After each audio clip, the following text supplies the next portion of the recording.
Hi, I'm Phil Eby with Ames Construction, and we're here today at the beautiful Belmont Shops in Lancaster, PA for another edition of our Get to Know Ames series.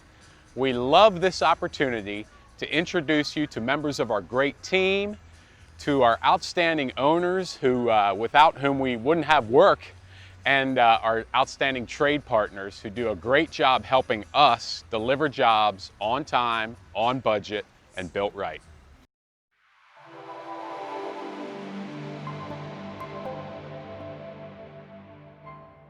I'm Phil Eby with Ames Construction, and really excited to be here tonight at the Belmont Shops in Lancaster with Kevin Lahn and Steve Burridge. And it's just a beautiful center, great shopping, great dining. It's just been a great asset in our community here in Lancaster. Thank you, Phil.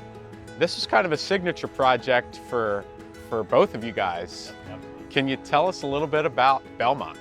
Well, I think you would agree that this is probably the highlight of both of our careers. It most definitely was the highlight of my career to be part of this project. It was really important that this project come out looking really good and being successful, because not only are our partners who live in Lancaster are here, but also Ames is based here too, and our site contractor, B.R. Kreider, is based here, and a lot of the subcontractors were based here as well. So everybody took a personal pride and get an extra oomph to make this center happen. And it wasn't easy. It took us 9 years from the time we put the property under option to the time we opened the doors on 30 stores. Wow, 9 years.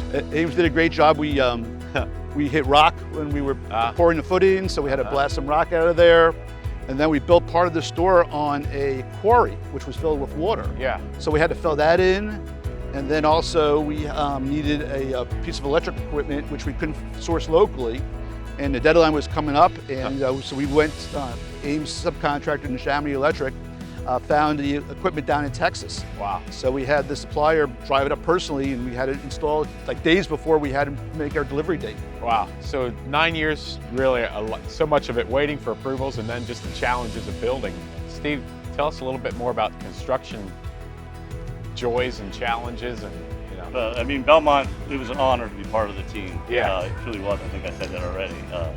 And the importance of that team, and Kevin's mentioned B.R. Kreider, and the RGS, Bernard Architects, all of our quality subcontractors we have here. I mean, without that team, this project would have never happened. And without the backing of Kevin and Waters, it wouldn't have happened as smoothly as it did. And it was a tight schedule. And one thing I can say about Kevin's company, Waters, they build centers, they're nice centers. And they treat their tenants, and I've been around different developers. That by far, Waters Retail Group treats their tenants like the best they could ever be treated. For this project, the 30 or so years of experience working together prior really paid off. Oh, absolutely. Big dividends. Absolutely. And we sat in, part of the team, we sat into meetings, well, I would say a year to 2 years. We would go down to the architect's office, and each building we have here, the unique part of this project was all the separate buildings. The square footage is big enough, but then you're building separate buildings. And we're trying to build them all pretty much at the same time. But going into the detail of each building, it probably was 1 to 2 years we sat in and did that, and looked at the cornice. But we had a lot of those details, I think, ironed out. I mean, we had our superintendent and one other project manager sit in those meetings. So when we're starting, the project manager that was running the big stores, he knew what was happening. It wasn't like he was getting those prints and then starting to go. Well, that's great. I before we wrap up here, I just would encourage anyone, if you haven't, please check out the Belmont Shops. It's just a beautiful center, and again, great place to shop and eat at all levels. And live. On the other side, right. On the east side, there's townhomes and apartments and houses, some single-family houses. Really, it's a great spot.